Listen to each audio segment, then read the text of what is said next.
What's going on, everybody? It's your boy, Mr. Two Time, bringing you episode 4 of Two Times Mosh Pit. And before we even get started, bro, please hit that like button. Also, please hit that subscription button, bro. We finna take off. Two Times Mosh Pit is really finna take off. You know why? Cause I do it for the public. I do it for the public. You feel me? I don't work for the public. The public work for me. I do it for the public. You feel me? So we finna get to the nitty gritty of shit. And today we have a packed episode, bro. I'm talking about packed, my nigga. Excuse my language. I don't even mean to be saying that, bro. But when I make these episodes, bro, I just be talking at times, bro. I just be talking. I don't know what the hell coming out of my mouth. Pause. Hold on. Pause. Hold on. Pause. I had to wipe that out. Pause. I had to wipe that out. I ain't gonna lie. That sound a little sus if you ask me. It sounds a little sus if you ask me. so I had to wipe that out. Pause. But on a serious note though, I just pre-ordered Madden 23, and that game drops I think in about a week, bro. So in like a week, y'all about to stop seeing me play this weak ass game. Excuse my language, and you're gonna see me play Madden 23. And we finna take off, bro. We really finna get stuff started, bro. I also pre-ordered NBA 2K23.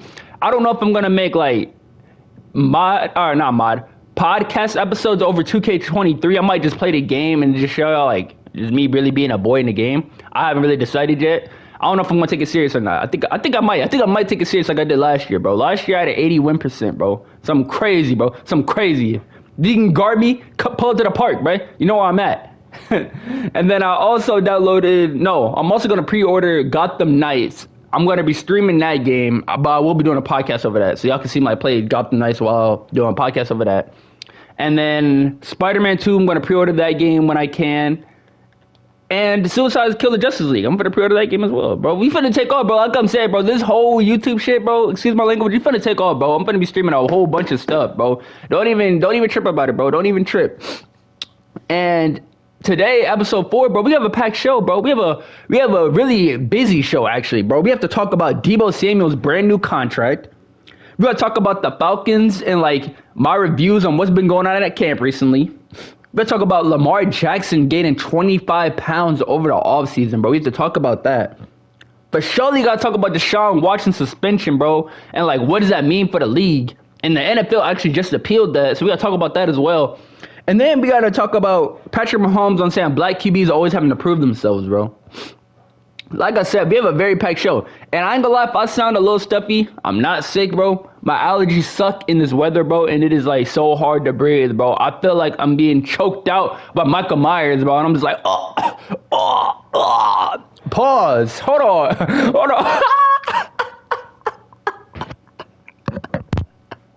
I don't know what the hell I'm doing, bro. I just be talking, bro. I just be talking and he just be coming out. Pause again.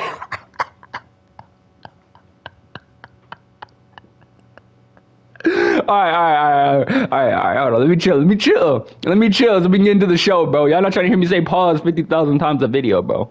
All right. Let's start talking about. Let's get into the nitty gritty. Let me move gears. Time for me to move gears. All right. Let's talk about Falcons training camp. Let's start off with that, bro.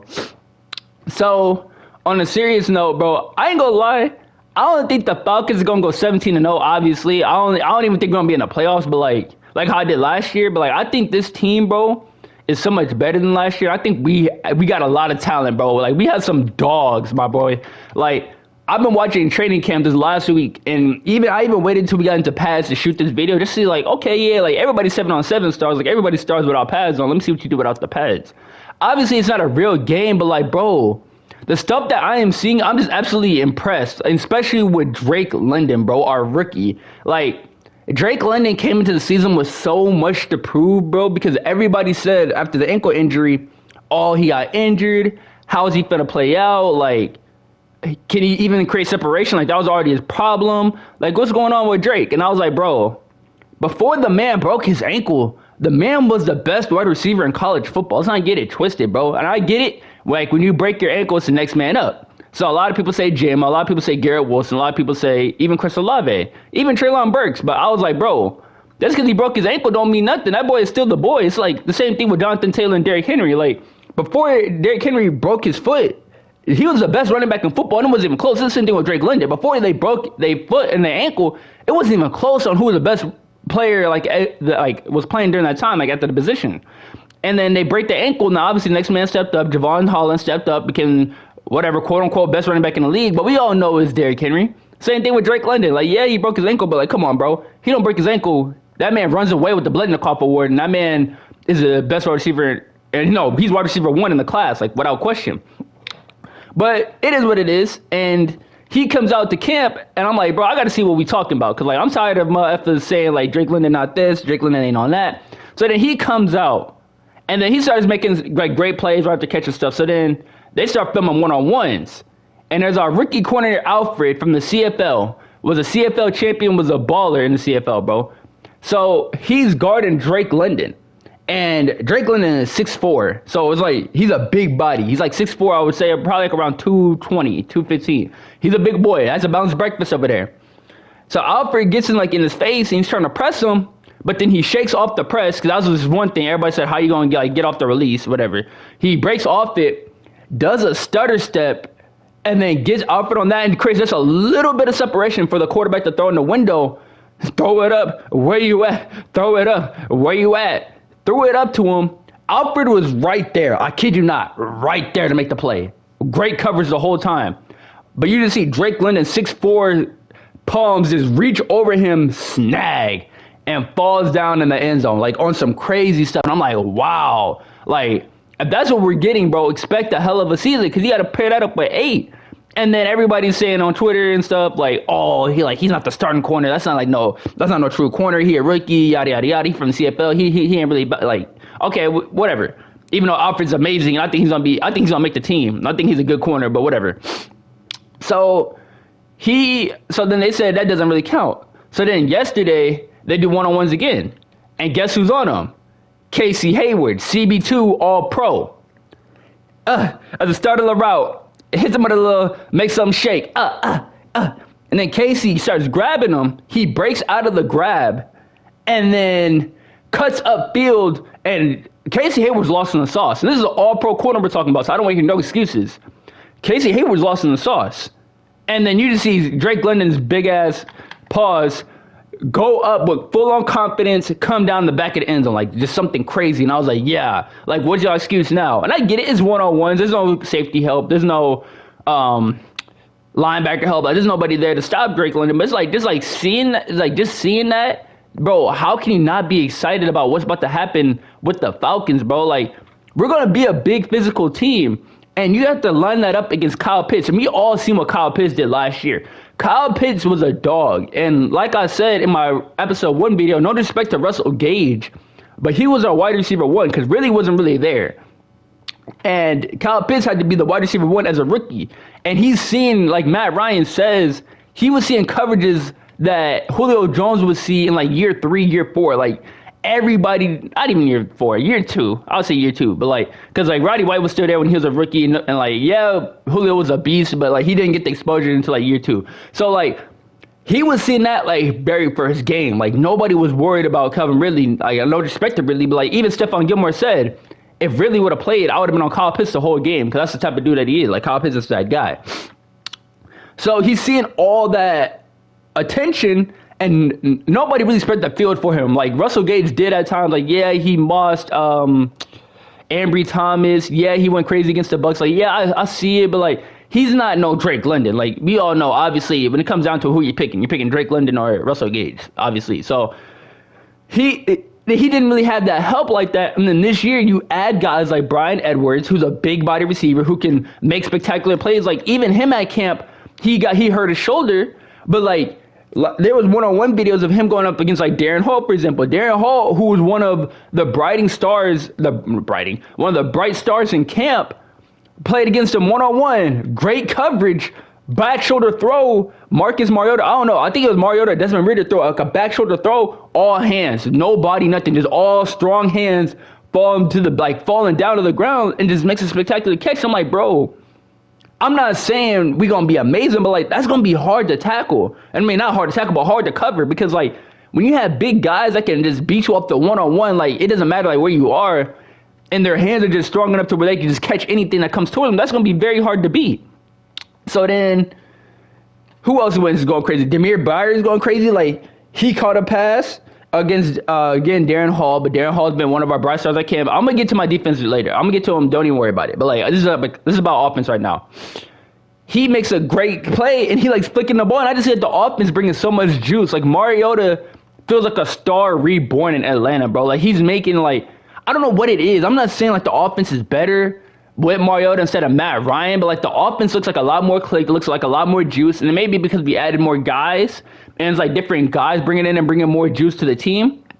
That might be what it is. But like I just feel like a whole new star reborn in Mariota. Like in Tennessee, he had weapons, but he didn't have Kyle Pitts. He didn't have guys like Drake London. He didn't have guys like Brian Edwards. And he did have A.J. Brown, but A.J. Brown was like sort of like a rookie or his first year, so he wasn't really A.J. Brown that we know. So he didn't really have that. Of course, he had King Henry. He had Derrick Henry at the time. But like, as like just from like a passing standpoint, he didn't really have those weapons. You can say Corey Davis, I guess, but Corey Davis, we all know it ain't Drake London. Like, come on now, Corey Davis. And Drake London hasn't played a game, so I am talking very spicy for somebody that hasn't played yet. But this is from like just an eye test. It's like just from what I see off like just like off rip. So our offense looks like so big and like pause and like so physical. Like it's gonna be hard to bring us down. Like even Tyler Algier. I just seen a tweet yesterday because obviously I'm not there. I don't live in Atlanta, but like I follow a lot of Falcons reporters. They said that the man just is flat out running through guys. Like our rookie running back from BYU is flat out lowering his shoulder and just being a physical guy. And we know Arthur Smith loved physical guys because look where he came from. He turned the Tennessee Titans into like a physical dominating team. A.J. Brown, Derrick Henry, even Ryan Tannehill. Those are hard guys to bring down. So he brought that over to Atlanta, and he redrafted guys, and he brought like guys like Brian Edwards over there, just like big physical guys. Even Auden Tate, I'm forgetting about him, 6'5" target. He just went up, I think a few days ago in the back of the goal line with one hand, just big strong hands, just going up, bro. That's what we bring to the table. And on a Sunday, any given Sunday, you have to realize what people don't realize is you have to come up, you have to hit those big guys too. Brian Edwards 6'3". Drake London 6'4", Kyle Pitts 6'6", Auden Tate 6'5", Tyler Algier is like 5'10", 5'11", but he's like 230. And then even Marcus Mariota and Desmond Ridder, those aren't small guys either. So you have to come up and physically tackle and bring those guys down every play. And that's going to be very hard to do. So I'm not saying we're going to be like, oh, they're going to go 17-0, so I was giving them big hype. Like, I obviously think that we might go like 4-12, 4-13. I know y'all are probably like laughing, like in the comment section, talking about like, why is he gassing them up so much? Like, they're not going to be that good anyway. It's not about us being good this year. It's about progress. And I just want to see what we have for the future. Like, excuse me, I'm sorry. Like I said, I'm not sick. My allergies just messed up, so like my nose is like very like a little stuffy. But I'm not saying we're gonna be amazing, but like I think it's gonna be fun to watch. I think it's gonna be interesting to see like what we do. Like it's gonna be interesting. Like if you just put all the attention on Kyle Pitts again, okay, you go ahead. Brian Edwards will whoop your ass. Drake London will for surely whoop your ass if you think that you're fun to just give all the attention to Kyle Pitts, because you can't go one-on-one with Drake London the whole game. You can't, because he's gonna outmuscle. He's gonna outdo them little corners. And if you think that your quarterback 3 is going to, for surely your little nickel corner is going to try to hold Brian Edwards or even Drake London if he's in the slot, or Kyle Pitts, that's for surely free lunch. I'm not going to lie. That's for surely free lunch. And I think in about maybe a year, maybe 2, I think we're going to really see us like start to put the pieces together and really be good. But this year, I think we just have so much raw athletic ability. I think we're just going to show flashes and glimpses of the Falcons' future, like just being good ahead of time. Like what to look forward to in the future. So that's what I have on the offense. Defense is looking really good too. Like I heard Richie Grant is the only guy able to run with Kyle Pitts. And if y'all know, Richie Grant didn't play last year. So like this is like his first true rookie year. Like, this is like his first year like getting like some reps, and like his first year starting. And he's doing a great job, might I add. Like they said, he's running with Kyle Pitts. He's doing everything. Like he can play in the box, he can play in the slot, he can play deep. So that's the versatility that Richie Grant brings to the secondary. And then you add guys like All-Pro Casey Hayward, like I said, who's a great, phenomenal corner. You add, to me, who's a top 3 corner in the game, and A.J. Terrell playing on the outside next to him. And then you add Jalen Hawkins, who showed glimpses and flashes last year, even 2 years ago, of how good he can really be. Like, he had those picks against Miami. I think he had a pick against the Jets, if I'm not mistaken, as well. He had that diving pick. So, like, he showed flashes of how good he can really be as well. And then you have guys like Isaiah Oliver, who is not a great outside corner, but played phenomenal in the slot before he tore his ACL last year. So, our defense, our DB core is gonna be something good to like see. I think that our DB core is gonna be one of the top DB cores in the league within like a year. And then you add guys like Troy Anderson, who's an athletic freak, who played quarterback in college, who played quarterback, tight end, and now he's playing linebacker, who's an athletic freak, who's literally covering running backs and slicing stuff out the backfield too. And I forgot Cordell Patterson. I forgot we still have Scordell Flash Patterson, who was a freaking beast last year. A star. That's a star reborn in Atlanta. The way Arthur Smith handled Cordell Patterson last year was amazing. So we still have him, who's big and athletic too. Cordell's like 6'3", and you have to come up and you have to hit him. He's like 220, and he'll run you the hell over. He'll stiff arm you. Like I said, the Falcons' offense is like some big brutes. And on defense, we're not no slouch either. Like Troy Anderson is covering guys like that, who's running with him too. Michael Walker, who's a big physical linebacker who can cover as well, running with slots. You have Deion Jones, who may come back. I don't know if he's going to play because of shoulder, but you have Deion Jones. And then you have Big Grady, who we just signed a contract to, who I think is going to be very good, playing next to Arnold Ebiketie, next to D'Angelo Malone, next to, who else do we have? We have Ede, I forgot how to say his name, Ajambu or Jubi. I forgot to say his name. But you have him from Notre Dame, who was a rookie last year, who showed some very good glimpse. And then we have TQ, we have Graham, who was playing like in that D tackle form right next to Grady. We have Marlon Davidson. Like our defense, we young. And besides Grady, obviously, because this is like Grady's 9th year, but like we're young, bro, and we have a lot of raw athletic ability that we can for surely bring to the table. It's gonna be very cool to see an ATL within like a year or two. Hell, even this year, even though we're not gonna win a lot of games because our schedule is very hard. Like we play Lamar, we play the Rams, we play the Bucks twice a year, we play Jamar Chase, we play the Steelers. Like I'm not saying like we're gonna be amazing, but it's gonna be fun to see. It's gonna be fun to see how we match out and how we compete. And if we're in these 1-2 score games in like a year or two, I think we're really gonna take off. So that's all I have to say about Falcons training camp. I've liked what I've seen so far, and I think it's gonna be very fun to watch. It's gonna be very fun to see number 5 line up against number 8, and they're running crossing patterns, and you have to come up and hit one of them, and then one of them goes over top and just dunks on you. So that's what I have to say about Falcons. That's my overall input of what I have from Falcons practice. Now let's get into Lamar Jackson's offseason.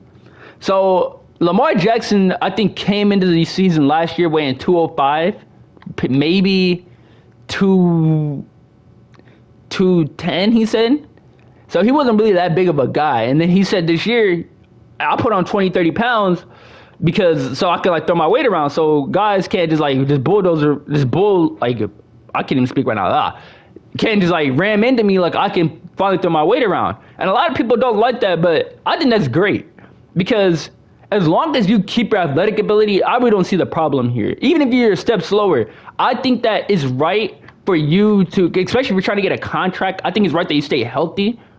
And he gets nicked at 205, like he gets injured, like he gets hurt a bit at 205, and he gets worn down during the season, like kind of like how Kyler Murray does because they're running quarterbacks, and they take a lot more punishment than guys like Tom Brady, than guys like, I don't know, like a typical pocket passer, like even Mac Jones, like they take like a lot more punishment because they like to run out the pocket.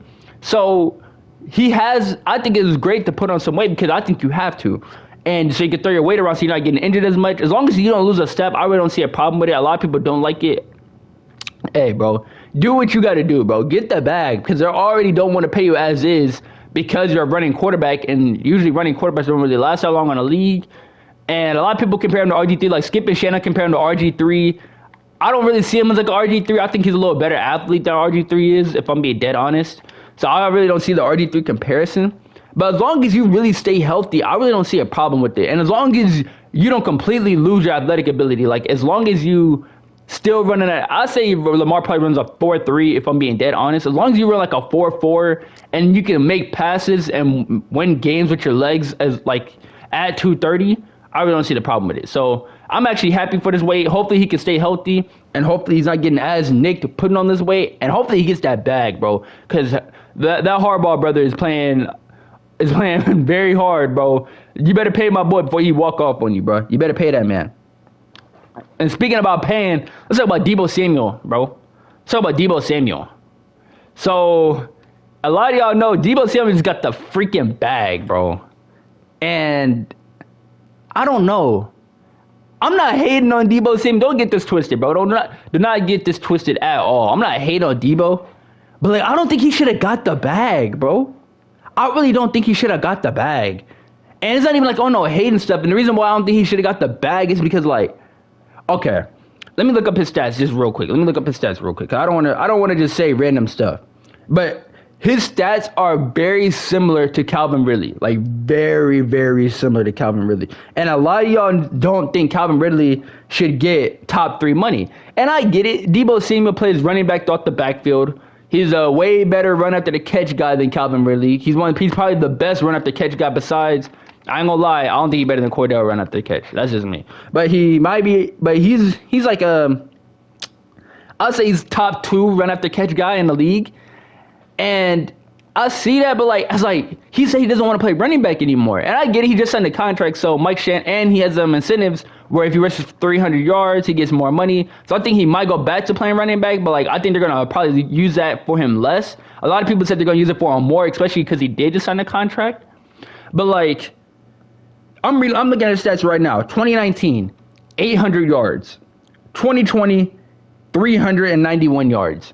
And then last year, he broke out for 1,400 yards. I don't think that's top 3 money, if you ask me. Personally, if you ask me, I don't think that's top 3 money. Yeah, I get it. He just had a breakout season, and you want to pay him now before he leaves. And he wants his bag now. I'm not mad at another black man getting a bag. I'm just saying, from my point of view, I wouldn't have paid him. I would have paid him, obviously, but I'm just saying I don't think he deserves a bag. Like, and I don't know. I don't mean to sound like no hypocrite. I don't mean to sound like no racist. Like, I don't want to be sound like a coon or nothing. But it's like, I don't know. I feel like, to me, Deebo should have proved himself for at least another year. Maybe not 2, but like at least a year. At least show that like last year wasn't really no fluke. And I'm not saying it was a fluke because he carried them to an NFC championship. And he was the best player on their team last year. But like, I don't know, bro. I think that after one good year, players are starting to get the bag now. And I don't know. I just don't see it because like I'm looking at Calvin Ridley's stats right now. Rookie year, 820 yards. I think Deebo had 802. So more yards as a rookie. 866 yards 2019. His best year, he had 1,300 yards and 1,374 yards. Deebo had exactly 1,400 yards. So he only had 30 yards more than Calvin Ridley. That's just receiving yards. That's not including Deebo Samuel's rushing yards because I think he had a total of like 1,700 yards if I'm not mistaken. So this is just this complete receiver, him having 1,400 yards. And then last year he only played like 3 or 4 games, so he only had 200 yards. But let's see, best year 1,300 to 1,400. Last year Deebo had 9 touchdowns to Calvin Ridley. 6 touchdowns to Calvin Ridley's 9 touchdowns. So Calvin Ridley had 9, Deebo had 6. Average per catch. Calvin Ridley averaged 15 yards per catch. Deebo averaged 18 yards. Deebo had 77 receptions to Calvin Ridley's 90 receptions. So it was like, are you going to pay the bag? Like, we had to give Calvin Ridley, technically what y'all saying is as a receiver, we'd have to give Calvin Ridley top 3 money, bro. And I don't think Calvin Ridley deserves that. Because, like, he's amazing, but, like, I wouldn't give him that. And obviously, you signed Deebo because you know he's probably going to play running back, so he's not just your receiver. But, like, if he doesn't want to play running back like that, I'm not going to lie, just as a receiver, Deebo's not even in the top 5, top 10. Just straight off receiver. Like, he's lucky that running back stuff came into play and came in a factor for him, if I'm being dead honest with you. Because, yeah, he's great after the catch. Yeah, he can make spectacular plays with the ball in his hands. But, like, as like a typical receiver, I wouldn't pick him in my top 5, top 10. I can name literally 10 receivers right now that I would take over him. Just as a pure receiver, not as a player. As a pure receiver, I would take Justin Jefferson, Jamar Chase, Cooper Kupp, Devontae Adams. I would take, that's just off the top of my head. I would take Keenan Allen over him. I would for surely take, who else would I take? I'm just doing off the top of my head right now. So if it's going to take me a bit, I don't want to hear nothing. Mike Evans over him as a pure receiver. Hell, even Chris Godwin, I'll take over him as a pure receiver. I would take, who else am I missing? Let's go through divisions. D-Hop, I'll take Stephon Diggs. I'll take D-Hop. So how many receivers is that? I think that's at least, I'm not counting right now. I'm just doing on top of my head because I'm playing the game. So I'll just have to say it's at least probably 8 receivers, 7 receivers I named. If I did more, let me know in the comment section if I did more. I'm just going through receivers right now. This is a pure receiver that I'll take over him. Let's go. What other division is there? I already said Jeddah. Would I take Terry McLaurin? Would I take Scary Terry over him? Probably not. AJ Brown, probably as a pure receiver. DK Metcalf, I'll take over him as a pure receiver. Michael Thomas went healthy, but we haven't seen Michael Thomas play in 2 years, so I wouldn't really count Michael Thomas. Who else?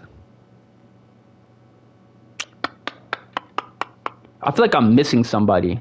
Tyreek Hill. Okay, so Tyreek Hill, that's got to be at least 10 to 12%. That's what I'm saying, bro. Like, no disrespect, but like, as a pure receiver, I wouldn't have paid him. So you paid him, obviously, to be your running back type wide receiver, too.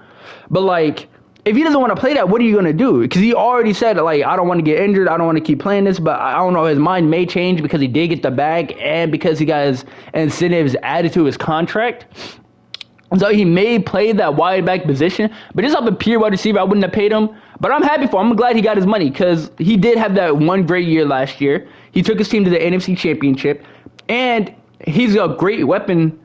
And I've seen this on Skip Machine. He's a great weapon for guys like Trey Lance. And I've seen this because, like, I didn't think about it, but, like, yeah, Trey Lance is like, this is like his first year starting. You're going to need guys that can run after the catch because, like, a lot of guys aren't, a lot of guys aren't coming in like Justin Herbert. Even Joe Burrow, where they're just throwing stuff on the money. Like, a lot of guys need receivers to really help them out a lot. And I know you can say that for every quarterback receiver combo. Like, a lot of guys, like, need the receiver like it's a receiver. But, like, for a rookie quarterback, you really need that guy that can really run after the catch. So Deebo Samuel is great for that. So I'm not hating on that. I'm glad he got his money. But I'm just saying, like a pure receiver type stuff, I wouldn't have paid him top 5 money. But if he's playing like running back, which I think he is because he got the incentives, hey, by all means. But all I'm saying is, if you got that contract, bro, you better go crazy. That's all I'm gonna say. Because I don't want to hear no more stories how my man got the bag and then my man fumbled after he got the bag, and then now they talking about he washed up because he is playing running back. You feel me? So that's all I have to say about Deebo Samuel's contract. But I'm happy for him, though. I'm happy for him. Now let's get into Patrick Mahomes talking about black QBs always having to prove themselves, and what does he mean by that? So I watch a lot of TV. I watch a lot of sports analysts out there who really like to say, because they be speaking facts sometimes. A lot of people think they speak bullshit. They be speaking facts. And I was watching this, like I said, a lot of time I'm going to probably refer to Skip and Shannon because that's the show I watch the most. Until Stephen A. comes back to First Take, that's the show I'm going to watch the most. And they're saying, like, they call what Mahomes, Lamar, and Kyler Murray do as backyard football, and they call what, like, Josh Allen does as like a great play, like as a great play. And what Mahomes is the Mahomes is kind of doing backyard football because, like, the behind the back and through the legs, that's not real football. I get it. And a lot of people hate when he does that, but, like, I get what he's saying, like the running out the pocket, the magic man, cutting loose, throwing it 20, 30 yards, or not even 20, 30, like 40, 50 yards down the field off the run, like off his back foot. Like, a lot of people don't like that. And he says that a lot. Every year they have to prove themselves. And I completely agree. Because if you see right now the disrespect that Lamar Jackson is getting, it literally annoys the hell out of me. Like, everywhere I go, no offense to Justin Herbert. Justin Herbert is by far one of the great quarterbacks in the league. I'm not saying he's not. But you cannot put him over Lamar Jackson right now. I've seen a list where Lamar Jackson's not even in the top 10. They said Josh Allen, Tom Brady, Aaron Rodgers, Joe Burrow, Justin Herbert. They even had Dak Prescott in that list. Who else do they have? Who else am I missing? Matt Stafford. They had... Who else am I missing? I feel like I'm missing another player. I think they had Watts in that list. Whatever. Point is, they didn't even have Lamar and Kyler in their top 10. And I'm like, bro, how can you not have somebody that won the freaking MVP who's the heart and soul? Well, obviously every quarterback is, but, like, Lamar is truly the heart and soul of Baltimore, my boy. Like, I get it when every quarterback, like, I don't want people to take stuff out of context when I say stuff like this. I get it when quarterbacks go down, the whole offense is shattered. I get it. I understand it. But, like, when Lamar goes down, that whole offense is literally shattered to pieces, bro. Like, their offense depends on his legs. So if he goes down, it's like, wow, we're in freaking trouble. It's the same thing with Derrick Henry. When he goes down, it's like, we're in trouble. I get it, A.J. Brown was there, and A.J. Brown's a boy, but he's not. Derrick Henry's the heart and soul of that offense. So when he goes down, it's like, wow, what the hell do we do now? That's Lamar. So He does. He's like the heart and soul of Baltimore, and every year he makes Baltimore a big ass threat in the league. And it's a quarterbacks league, so I don't want to hear it's the defense making them the division favorites every year. I don't want to hear it's the hardball coach. I don't want to mistake. I think it's Jim. No, it's John. It's for surely John. I think Jim's at Michigan. Let me know if I'm wrong though. All right, whatever. Point is, I don't want to hear that it's him making them a threat. No, it's a little more that makes them a contention every single year. And people just discredit him for some reason. And I get it, he gets hurt a lot, and I get it. He folded against Tennessee Titans, and he folds sometimes in the playoffs. But like, bro, that is still Lamar freaking Jackson. What quarterback hasn't folded? Dak Prescott's for surely folded in the playoffs. Who else? Justin Herbert hasn't even made the playoffs, and they have him over Lamar. Josh Allen damn near just he didn't fold, but he just lost in the second round to Patrick Mahomes. Well, it's to Patrick Mahomes, I get it. But, like, these quarterbacks fold too. So, like, where is their criticism? Where is Justin Herbert's criticism for not making the playoffs last year? And I get it's the second year in the league, but, like, where's his criticism? Where is Dak Prescott's criticism? Well, I don't want to criticize another black quarterback. So I'm gonna leave Dak out of there. But like, where's Aaron Rodgers' criticism for winning the MVP award back to back and then getting kicked out damn near in the first round and then getting kicked out last year in the championship game playing like absolutely trash, bro? Like, where is their criticism? Like, everybody criticizes Lamar for everything he does. Even Kyler, hell, even Patrick Mahomes. Patrick Mahomes led his team to the championship 4 years in a row, damn near, bro. 4 years in a row, and people still criticize him. Talking about, oh, that backyard shit don't work, and how is he going to do like that? That stuff only works without Tyreek Hill. I mean, all that stuff only works with Tyreek Hill. Let's see him do it without Tyreek. Yeah, the offense going to take a huge step back, but let's stop acting like Patrick Mahomes is not that guy, bro. Let's stop acting like he's not the best quarterback in the league, bro. Let's stop. Let's stop right now. Because that's going to irritate the hell out of me, bro. The best quarterbacks in the league right now are black quarterbacks. So I'm taking the black quarterbacks, not to be racist, over the white quarterbacks right now in the league, because the dual threat, throw it 60, 70 yards, I'm taking that right now over anybody that's sitting in the pocket, because the game has developed, the game has changed. You can't, unless your name is Tom Brady. Okay, let me discredit that, because Tom Brady is the best pocket passer in the game. He's the best quarterback ever. 7 Super Bowl rings. But right now, I'm taking Patrick Mahomes over Tom Brady. Anybody would.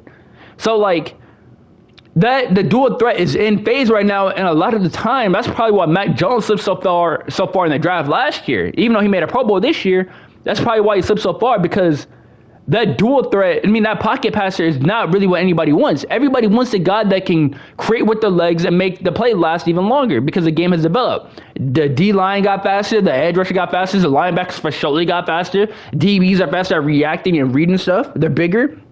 So they want guys that can create plays with their legs and that can also throw the ball downfield. So dual threat guys are in phase, are in motion. So the fact that we're criticizing the main one so crazy is, I don't like that. I just don't see the point of that. What's the point of criticizing Lamar Jackson? Like, some guy said Lamar Jackson can win 12 MVPs and it won't matter. He's still that same guy. Like, we're not worried about. Like, stop it, bro. Stop it, bro. Every given Sunday, you're worried shitless about what Lamar can do to you. Lamar can run for 200 on his legs and beat you, or he can have a crazy game and throw for 300 yards and beat you. And people still disrespect him, and I get his arms is nowhere near as good as his legs. But, like, stop disrespecting my boy Lamar, bro, before I get pissed off. Because a lot of people are disrespecting Lamar like it's crazy to me. So we really need to cut that shit out. And I need to talk about one more topic because the game's about to end. So I'm going to come back to that topic later in another video or just in the future, all right? Deshaun Watson suspension.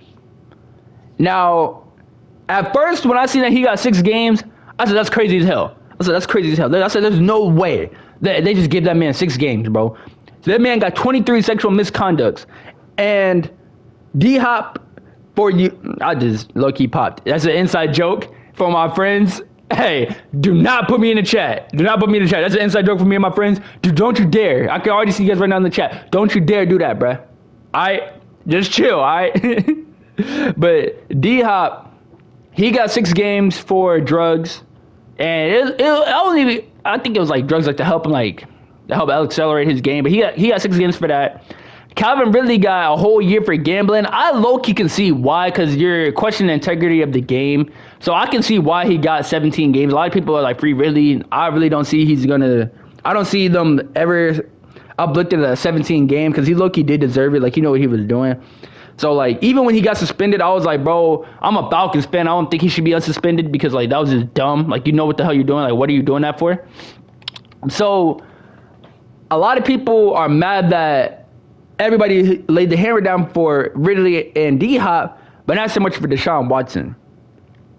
And to me personally, I don't care. As long as he don't play week 4, I really don't care what happens to him. Because, yeah, I sound like a hypocrite, and yeah, I sound like all that matters about football. Bro, as long as he don't play week 4, I really don't care what happens to him. They said that he's settled with the women, like with a lot of the women as well. So I think that's also why she gave him 6 games. I'm not very sure.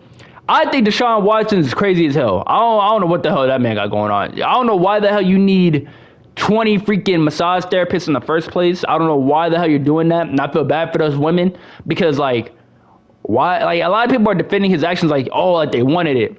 Negro, he is going there for a massage. They are doing their job. What are you talking about? They wanted it. It's not their fault that he going in there looking at them as sex toys. That's not their fault, bro.